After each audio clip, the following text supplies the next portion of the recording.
بسم اللہ الرحمن الرحیم۔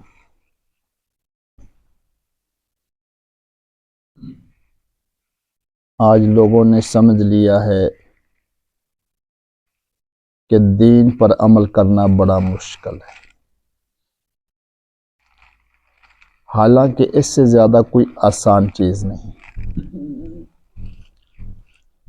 الدین یسر، دین بالکل آسان ہے۔ اللہ رب العزت فرماتے ہیں ما جعل علیکم فی الدین من حرج، اللہ رب العزت نے دین میں کوئی تنگی نہیں رکھی۔ یرید اللہ بکم اليسر ولا یرید بکم العسر، شرعی احکامات کے اندر اللہ رب العزت نے تمہارے ساتھ آسانی کا معاملہ رکھا ہے، تمہارے ساتھ مشقت اور تنگی کا معاملہ نہیں رکھا۔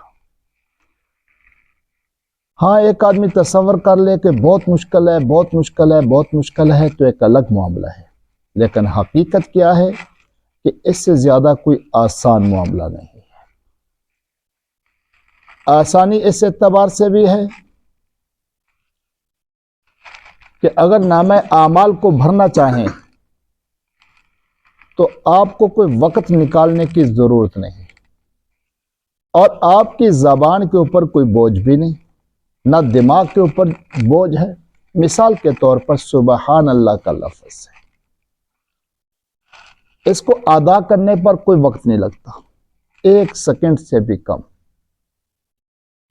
لیکن یہی سبحان اللہ احادیث مبارکہ میں ہے۔ آقا صلی اللہ علیہ وسلم نے فرمایا کہ آدھے ترازو کو بھر دیتا ہے، اور الحمدللہ کہنا پورے ترازو کو بھر دیتا ہے۔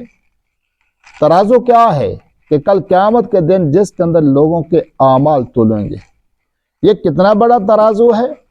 داؤد علیہ السلام نے اللہ رب العزت سے درخواست کی تھی کہ اے اللہ مجھے ترازو دکھا دیجئے کہ جس پر ایمان والوں کے عمل تولیں گے، تو اللہ رب العزت نے اس کا ایک پلڑا دکھا دیا کہ جو مشرق سے مغرب، شمال سے جنوب پورے خطے کو بھرے ہوئے ہیں۔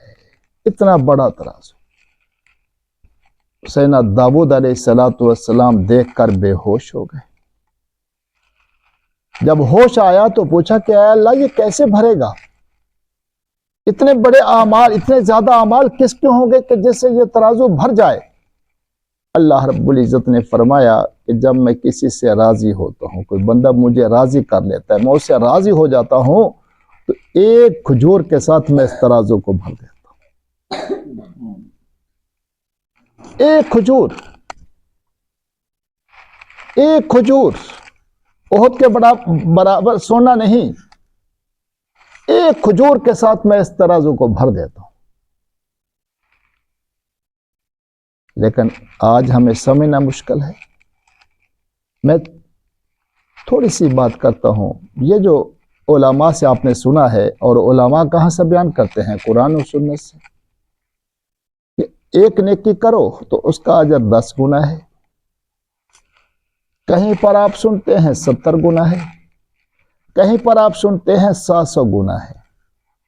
یہ سب قرآن و سنت میں موجود ہے، لیکن یہ صرف سمجھانے کے لیے ہے، یہ صرف سمجھانے کے لیے ہے، ورنہ یہ 70، یہ 10، یہ 700، یہ کچھ بھی نہیں ہے۔ کیونکہ آگے اللہ رب العزت نے یہ ذکر فرمایا واللہ یضاعف لمن یشاء واللہ واسع علیم۔ اللہ رب العزت جس کا جتنا زیادہ اخلاص ہوگا اتنا ہی زیادہ اس کو بڑھا دیں گے، اور اللہ کے خزانے تو بڑے وسیع ہیں۔ ایک کھجور کا اجر اتنا زیادہ ہے کہ شاید پوری کائنات کے لیے کافی ہو جائے۔ آقا صلی اللہ علیہ وسلم نے صحابہ رضی اللہ عنہم سے فرمایا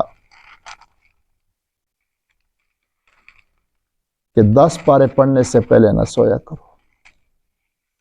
صحابہ رضی اللہ عنہم نے فرمایا یا رسول اللہ 1-2 دن تو ہو سکتا ہے، لیکن مسلسل ہر روز آدمی 10 پارے پڑھ کر کے سوئے، یہ تو کام بڑا مشکل ہے۔ آقا صلی اللہ علیہ وسلم نے فرمایا کہ سورہ اخلاص آتی ہے؟ فرمایا کیا آتی ہے؟ فرمایا کہ سورہ اخلاص ثلث قرآن 10 پاروں کے برابر ہے۔ اب سورہ اخلاص پڑھنا رات کو کون سا مشکل ہے؟ سورہ اخلاص جانتے ہیں کون سی؟ قل هو اللہ احد اللہ الصمد لم یلد ولم یولد ولم یکن لہ کفوا احد۔ 1 منٹ بھی نہیں لگتا، 1 منٹ کے اندر آدمی شاید 10 مرتبہ سورہ اخلاص کو پڑھ لے۔ اب اگر 3 مرتبہ پڑھ لیا تو پورا قرآن پاک پڑھنے کے بعد ثواب مل گیا، اور جس نے پورا قرآن پاک پڑھ لیا اس کو کتنا ثواب ملا؟ سورہ یاسین کے بارے میں آتا ہے کہ 10 قرآن پاک کے برابر اس کا ثواب ہے۔ اب آپ یہ بتائیے کہ نامہ اعمال کو بھرنا کوئی مشکل کام ہے؟ نامہ اعمال کو بھرنا کوئی مشکل کام ہے؟ بالکل آسان ہے، کوئی مشکل نہیں ہے۔ مشکل صرف اور صرف کیا ہے؟ ہمارا سوچنا ہے۔ اور آج ہم جتنا نامہ اعمال بھر سکتے ہیں اپنی نیت کو درست کر کے، شاید اس کے بغیر کبھی ممکن نہ ہو۔ کیسے بھائی؟ میں نے پہلے ذکر کیا کہ نامہ اعمال کو بھرنے کے لیے، دین پر عمل کرنے کے لیے، آخرت کی تیاری کرنے کے لیے وقت نکالنے کی ضرورت نہیں۔ جو کام ہم روز مرہ کر رہے ہیں انہی کاموں میں اللہ کی رضا کی نیت کر لیں، اللہ کے حقوق کی ادائیگی کی نیت کر لیں، والدین، بہن، بھائی، بیوی، بچے، ان کے حقوق کی ادائیگی کی نیت کر لیں، وہی نامہ اعمال کو بھرنے والا ہے۔ مثال کے طور پر کھاتے ہم سب ہیں، پیتے ہم سب ہیں، سوتے ہم سب ہیں۔ سونے سے پہلے یہ نیت کر لیں کہ میں اس غرض سے سو رہا ہوں، اس نیت سے سو رہا ہوں، اس ارادے سے سو رہا ہوں کہ جسم کی ایک تو تھکاوٹ دور ہو جائے گی، اور میں اٹھ کر تازہ دم ہو کر اللہ کو یاد کروں گا، بیوی بچوں کے لیے کماؤں گا، اللہ کی مخلوق کی داد رسی کروں گا۔ اس غرض سے میں سو رہا ہوں۔ یہ سارا سونا عبادت بن گیا۔ کھاتے ہیں ہم، اسی کھانے کے اندر نیت کر لیں کہ اس سے میرے جسم میں قوت آئے گی۔ ایک تو میں اپنے بدن کے حقوق کو ادا کر رہا ہوں، دوسرے نمبر پر اس سے جسم کے اندر جو قوت آئے گی اس سے میں اپنے عزیز و اقارب کے حقوق ادا کروں گا۔ یہی کھانا، یہی ہمارا کیا بن گیا؟ عبادت بن گیا، اور نام اعمال کو بھرنے والا بن گیا۔ یہی نیت آپ پانی پیتے وقت کر لیں، صبح سیر کرنے جاتے ہیں، تفریح کرنے جاتے ہیں، اس تفریح کے اندر یہی نیت کر لیں، کیونکہ آقا صلی اللہ علیہ وسلم نے فرمایا المومن القوی خیر من الضعیف، طاقتور مسلمان بہتر ہے کمزور سے۔ تو میں جسم میں طاقت لانا چاہتا ہوں کہ کل اگر اللہ کی طرف سے جہاد کا آرڈر مل جائے تو میں جہاد کے لیے چلا جاؤں گا، ورنہ عبادات کے اندر اس سے قوت آ جائے گی، ورنہ کیا ہوگا کہ دین کی خدمت کرنے کے اندر قوت آ جائے گی، بیوی بچوں کے حقوق ادا کرنے کے اندر قوت آ جائے گی۔ اس وجہ سے میں سیر و تفریح کر رہا ہوں، میں اس لیے واک کر رہا ہوں، اس لیے میں ایکسرسائز کر رہا ہوں، اس لیے میں ورزش کر رہا ہوں۔ تو ہم ہر چیز کو اپنے لیے عبادت بنا سکتے ہیں، جو بھی ہم زندگی کے اندر کام کر رہے ہیں۔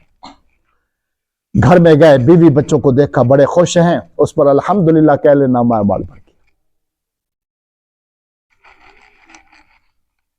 گھر سکون سے پہنچ گئے، اس پر الحمدللہ کہہ لیں، یہ نامہ اعمال کو ہم نے بھر لیا ہے۔ اس لیے نامہ اعمال بھرنے کے لیے کوئی الگ تیاری کرنے کی، الگ ٹائم نکالنے کی ضرورت ہے۔ جو کام ہم کر رہے ہیں یہی کام کر لیں، لیکن نیت کس کی کر لیں؟ اپنے خالق اور مالک کو راضی کرنے کی۔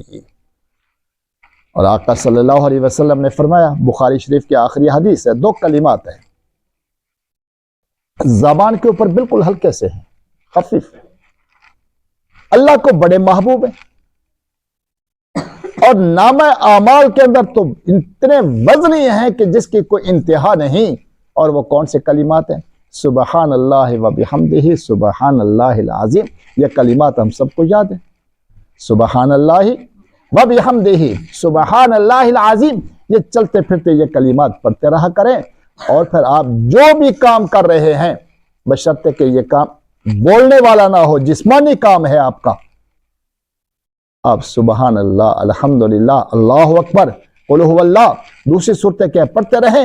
یہی اپنے نامہ اعمال کو ہم بھرتے رہیں گے، اور ہر کام میں نے کیا ذکر کیا کہ نیت آخرت کی کر لے، اللہ رب العزت یہی ہماری آخرت کی تیاری بنا دے گے۔ اللہ رب العزت ہمیں سمجھ اور عمل کی توفیق نصیب فرمائے۔